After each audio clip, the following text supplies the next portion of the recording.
आज का हम important article Indian Himalayan region के बारे में डिस्कस करेंगे। देखो, recently parliamentary standing committee on science, technology, environment, forest and climate change, उसने हाईलाइट किया है कि जो टूरिज्म सेक्टर है वो ट्रिमेंडसली बढ़ा है, ठीक है, और ओवर एक्सप्लॉयटेशन हो रहा है नेचुरल रिसोर्सेज का और डेवलप हो रहा है इलीगल कंस्ट्रक्शन। देखो, आप एक चीज़ अच्छे से जान लो, रिसेंटली सोलन डिस्ट्रिक्ट में क्राइसिस आया था। आप जानते हैं ये सोलन डिस्ट्रिक्ट बहुत ज़्यादा ऊंची हाइट पर नहीं है हिमाचल प्रदेश में, चंडीगढ़ से जस्ट दूरी पर है, मगर इतना क्राइसिस देखने को मिला कि कई सौ लोग मारे गए, कई सौ तो नहीं कह सकते, मतलब 50, 60, 70 लोग मारे गए, और ऊपर से इलीगल कंस्ट्रक्शन आप देख सकते हैं कि किस तरह से वहाँ पर डिवास्टेटिंग सिचुएशन क्रिएट हुई। तो हमारे लिए इम्पॉर्टेंट क्या है कि इंडियन हिमालयन रीजन में जो है वो कंस्ट्रक्शन जो होना चाहिए वो सस्टेनेबली होना चाहिए, हिमालयन रीजन के अकॉर्डिंग होना चाहिए। आप जानते हैं कि हमारा हिमालयन रीजन अनकंसोलिडेटेड रॉक से बना है। देखो, महाराष्ट्र में जो हिमालयन रीजन है वो एक इग्नियस रॉक से बना हुआ है, तो उसका जो प्लेट्यू है वो बहुत स्ट्रांग है, जबकि इंडियन हिमालयन रीजन का आप देखेंगे सिस्टम तो बहुत ज़्यादा वो अनकंसोलिडेटेड रॉक से बना हुआ है, तो बहुत ज़्यादा मिट्टी वहाँ से निकलती है, और अगर जैसे भी कोई भी डिवास्टेटिंग सिचुएशन आती है तो उस कंडीशन में बहुत क्राइसिस देखने को मिलता है। तो यही पार्लियामेंट्री स्टैंडिंग कमेटी का कहना है, जो ट्रिमेंडस लेवल पर टूरिज्म एक्टिविटी हो रही है, ओवर एक्सप्लॉयटेशन हो रहा है और इलीगल कंस्ट्रक्शन हो रहा है, इस पर हमें ध्यान देने की ज़रूरत है। इसी को देखते हुए क्या क्या चैलेंजेस हैं, किस तरह से रिजॉर्ट बनाया जाना चाहिए, कैसे गेस्ट हाउस बनाना चाहिए जो सस्टेनेबली मैनेज किए जा सकें और वहाँ की लोकल पॉपुलेशन को मदद कर सकें, ठीक है। स्पेसिफिक वल्नरेबिलिटी क्या है इंडियन हिमालयन रीजन में कि जियोफिजिकल क्या है। देखो, टेक्टोनिकली एक्टिव रीजन है। पहली इंपॉर्टेंट चीज़ क्या है, ये जो रीजन है टेक्टोनिकली एक्टिव रीजन है, कोई टेक्टोनिकली एक्टिविटी होती है। टेक्टोनिकली एक्टिविटी का क्या मतलब, जो हमारी टेक्टोनिक प्लेट्स होती हैं ये आपस में जुड़ी होती हैं, जो एस्थेनोस्फीयर जो मैग्मा होता है उसके ऊपर मूव करती हैं। जैसे ही मैग्मा में कोई डिवास्टेटिंग सिचुएशन आती है या फिर हम हिमालयन रीजन को डीकंस्ट्रक्ट करते हैं तो उस सिचुएशन में क्या होता है, ये टेक्टोनिक प्लेट आपस में मूव करती हैं, या तो फ्रंटल मूवमेंट होता है या फिर डाइवर्जन मूवमेंट होता है, एक दिशा से दूसरी दिशा में जाती है।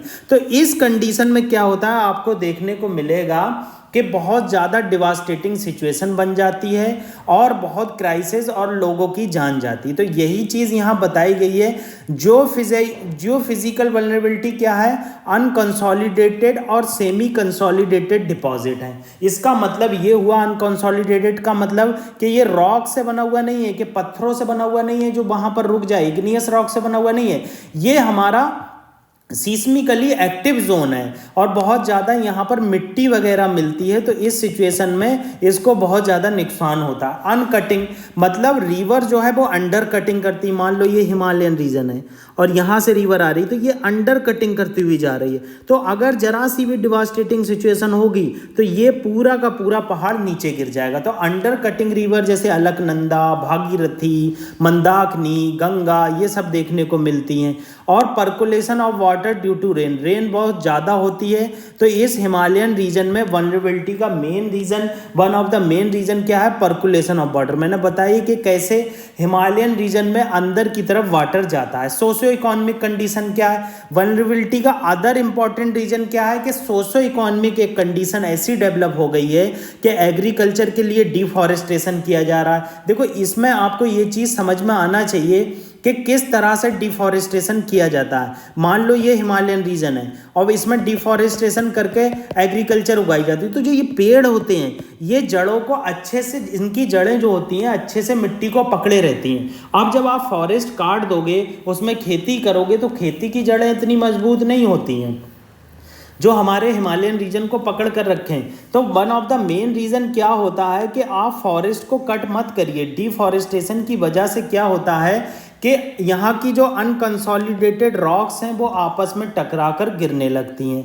दूसरा, इलीगल कंस्ट्रक्शन, ठीक है, और स्लोपिंग की वजह से बहुत ज़्यादा एवलांचेज आने लगते हैं और बहुत ज़्यादा क्राइसिस डेवलप होने लगता है, ठीक है। आगे क्या बताया गया, अदर वल्नरेबिलिटी के रीज़न क्या बताया गया, over obstruction of natural flow of water. अब नेचुरल फ्लो ऑफ वाटर जो हो रहा है उसका ऑब्स्ट्रक्शन हो रहा है, कहीं पर डैम बना दिया है, कहीं पर बहुत सारे हाइडल प्रोजेक्ट बना दिए हैं। अब इसमें जब आप उसको ऑब्स्ट्रक्ट करोगे तो उसमें ऑब्वियस सी बात है कि क्राइसिस डेवलप होगा। आप अगर मान लीजिए ये पहाड़ है और ये एक पहाड़ है, इसकी वैली में आप एक डैम बना देते हैं, तो अब यहाँ पर जब पानी इकट्ठा होगा तो अर्थक्वेक आएगा तो ये डैम फटेगा, तो डिवास्टेटिंग सिचुएशन आएगी। तो यहाँ पर आसपास जो लोग रह रहे हैं उनको बहुत सारा नुकसान देखने को मिलेगा। राइजिंग टूरिज्म, टूरिज्म की तो सबसे पहले ही हमने बात की थी कि कैसे 100 मिलियन टूरिज्म पर ईयर जाते हैं। 100 मिलियन टूरिज्म पर ईयर जाने के बाद क्या होता है कि 2015 में 240 मिलियन बढ़ जाएंगे, 240 मिलियन बढ़ जाएंगे 2014 तक। तो ये एक one of the important reason है कि 240 मिलियन तक 2025 तक ये टूरिज्म बढ़ जाएगा, जो अभी 100 मिलियन टूरिज्म है, ठीक है। अगली बात क्या कही गई है, नीति आयोग ने पहले भी कहा है कि जो टूरिज्म सेक्टर है वो स्टेट की जीडीपी में, जिसे हम ग्रॉस स्टेट डोमेस्टिक प्रोडक्ट कहते हैं, 10% योगदान करता है। जैसे उत्तराखंड हो गया, हिमाचल प्रदेश हो गया, वेस्ट बंगाल हो गया, त्रिपुरा हो गया, आसाम हो गया। तो ये जीडीपी में कंट्रीब्यूशन की वजह से क्या होता है कि गवर्नमेंट जो होती है वहाँ की डिवास्टेटिंग सिचुएशन पर ध्यान नहीं देती है, वहाँ पर टूरिज्म कैसा होता है इस पर ध्यान नहीं देती है। तो इस पर ध्यान देने के लिए गवर्नमेंट को इस टूरिज्म सेक्टर से जो पैसा आने वाला है इस पर इंफ्रास्ट्रक्चर पर खर्च करना चाहिए, वहाँ की लोकल एक्टिविटी पर खर्च करना चाहिए, वहाँ पर फॉरेस्टेशन पर खर्च करना चाहिए, वहाँ पर एग्रीकल्चर कैसे सस्टेनेबली हो चाइना की तरह, वैसे हमें इस पर खर्च करना चाहिए। चैलेंजेस क्या है, देखो मेन चैलेंज जो देखने को मिलता है वेस्ट जनरेशन होता है। देखो मेरी तबीयत ठीक नहीं है मगर मैं पढ़ा रहा हूँ क्योंकि मुझे आज का वीडियो डिस्कशन पूरा करना है, मगर मुझे ऐसा वीकनेस सी हो रही है। तो चैलेंजेस में पहला हो गया waste generation. Waste generation NITI Aayog के अनुसार क्या होता है, इंडियन हिमालयन रीजन में 8.3 million ton per year solid waste generate होता है। अब इस सॉलिड वेस्ट जनरेट जो होता है इसके लिए कोई भी उपाय नहीं किए गए कि वेस्ट को कैसे रेगुलेट किया जाए, कैसे उसे ऑर्गेनाइज्ड वे में वेस्ट को कलेक्शन किया जाए, ऐसा कोई भी उपाय नहीं है। तो one of the main challenge क्या आता है, वेस्ट जनरेशन, ठीक है।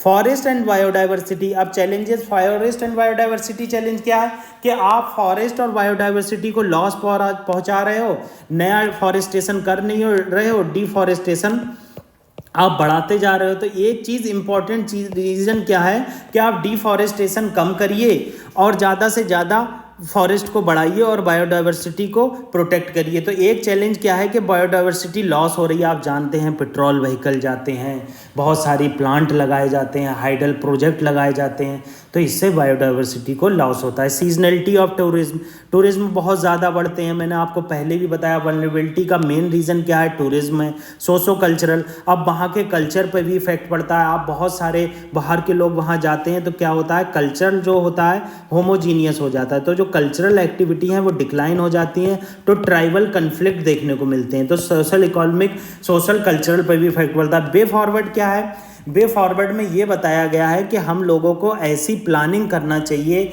ऐसी प्रोग्राम इम्प्लीमेंट करना चाहिए जिससे जो सारे डिपार्टमेंट हैं कोहेसिवली वर्क कर सकें, एनवायरनमेंट को हम प्रोटेक्ट कर सकें, इकोनॉमिक और सोशल कल्चरल को भी प्रोटेक्ट किया जा सके, ठीक है।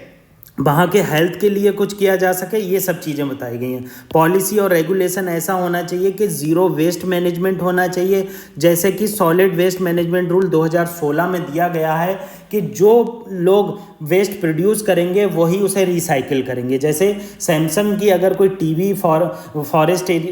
हिमालयन रीजन में लगाई गई है, अगर वो वेस्ट हो रही है तो सैमसंग वाले ही वेस्ट को कलेक्ट करेंगे और सैमसंग वाले ही उस वेस्ट को प्रोटेक्ट करेंगे। तो इस इस तरह से solid waste management rule apply होना चाहिए, plastic waste management rule apply होना चाहिए, environmental audit of tourism service. अब जैसे जो टूरिज्म सर्विस दी जाती है, मान लो कोई कार दी जाती है, अब उस कार में से बहुत धुआं निकल रहा है, बहुत पुरानी स्टाइल की कार है, सोचा चलो हिमालयन रीजन में लगा देते हैं, इसमें पैसा आता रहेगा। तो ये क्या है, इसके इन्वायरमेंटल ऑडिट होना चाहिए, कार्बन जनरेशन का ऑडिट होना चाहिए और उनको सर्टिफिकेट देना चाहिए कि आपका ये, जैसे दिल्ली में है कि 10 साल से पुराना व्हीकल आपका नहीं चलेगा दिल्ली में, तो इस तरह से एक सर्टिफिकेट देना चाहिए। अगर आपका व्हीकल पुराना हो जाता है तो वो वहाँ नहीं चलाया जाना चाहिए। कॉमन सर्टिफिकेट स्कीम होना चाहिए जो इको लेवलिंग टूरिज्म करे। ऐसी स्कीम चलाई जाना चाहिए जो इको लेवलिंग करे, मतलब कोई दुकान है जो सस्टेनेबली बहुत प्रोटेक्ट कर रही है टूरिज्म को, जैसे वो वहाँ से पैसा भी कमा रही है और फॉरेस्ट का भी डेवलपमेंट कर रही है, तो इस तरह से इको लेवलिंग करना चाहिए। Clear zoning of landscape, land use plan based on map and stake holder interest. मतलब अगर फॉरेस्ट मतलब हिमालयन रीजन में बहुत ज़्यादा वेस्ट जनरेट हो रहा है तो उसकी क्या करना चाहिए, हमें मैपिंग करना चाहिए और उस मैपिंग टेक्नोलॉजी का यूज़ करके, डेटा का यूज़ करके उसमें हमें देखना चाहिए कि किस जगह एग्रीकल्चर की जा सकती है, किस जगह एग्रीकल्चर नहीं की जा सकती है। इंस्टीट्यूशन एंड प्रोसेसेस, अब इंटर डिपार्टमेंटल कन्वर्जेंस होना चाहिए। जैसे आपको पहले भी मैंने बताया कि मिनिस्ट्री को आपस में कन्वर्ज होकर काम करना चाहिए और आपस में एक्टिव पार्टिसिपेशन करना चाहिए, ठीक है। फाइनेंस एंड मार्केटिंग प्रोवाइड करना चाहिए, ग्रीन सेस प्रोवाइड करना चाहिए। जैसे क्या होता है, कोई भी टूरिज्म एक्टिविटी होती है तो उस पर सेस लगा देना चाहिए। तो सेस लगाने से क्या होगा कि वहाँ पर जो सेस डेवलप होगा, जो पैसा इकट्ठा होगा, उससे हम इन्वायरमेंटल के प्रोटेक्शन में यूज़ कर सकते हैं। डिज़ाइन क्लाइमेट स्मार्ट इंफ्रास्ट्रक्चर, बहुत स्मार्ट इंफ्रास्ट्रक्चर होना चाहिए जो क्लाइमेट को प्रोटेक्ट कर सके, उसे ईजिली हम वहाँ के एरिया को इंफ्रास्ट्रक्चरली रिच बना सकें, ऐसी पॉलिसी अप्रेजल होना चाहिए। टूरिज्म को अवेयरनेस करना चाहिए। पैटर्न, स्मार्ट सिटी की पैटर्न पर स्मार्ट माउंटेन टूरिज्म बनाना चाहिए। ये बहुत इंपॉर्टेंट है। कैसे इंपॉर्टेंट है, आप यहाँ पर दे सकते हो, जैसे जिस तरह से प्लेन एरिया में स्मार्ट सिटी डेवलप की जा रही है, उसी तरह से स्मार्ट माउंटेन टूरिज्म डेस्टिनेशन भी बनाना चाहिए। टेक्नोलॉजी का बहुत ज़्यादा यूज़ करना चाहिए। टेक्नोलॉजी से यूज़ करने से हमें पता चलेगा कि किस एरिया में किस तरह की सिचुएशन है, किस एरिया में हम ज़्यादा फॉरेस्ट डेवलप कर सकते हैं, किस एरियाज़ में टूरिज्म को बंद कर सकते हैं। और कैपेसिटी बिल्डिंग करना चाहिए। इंडियन हिमालयन रीजन में अवेयरनेस, सेंसिटाइजेशन और हमारी जो स्टेट गवर्नमेंट है उनको डायरेक्ट हिदायत देना चाहिए कि आप अनलिमिटेड टूरिज्म को बढ़ावा नहीं दे सकते, अनलिमिटेड होटल की एक्टिविटी को बढ़ावा नहीं दे सकते। तो इस तरह का टूरिज्म होना चाहिए। देखो आज मुझे एनर्जी बहुत ज़्यादा वीक हो रहा है, अगर आपको इस डिस्कशन में दिक्कत हुई हो, कोई सॉरी कहना चाहूँगा। Thank you very much.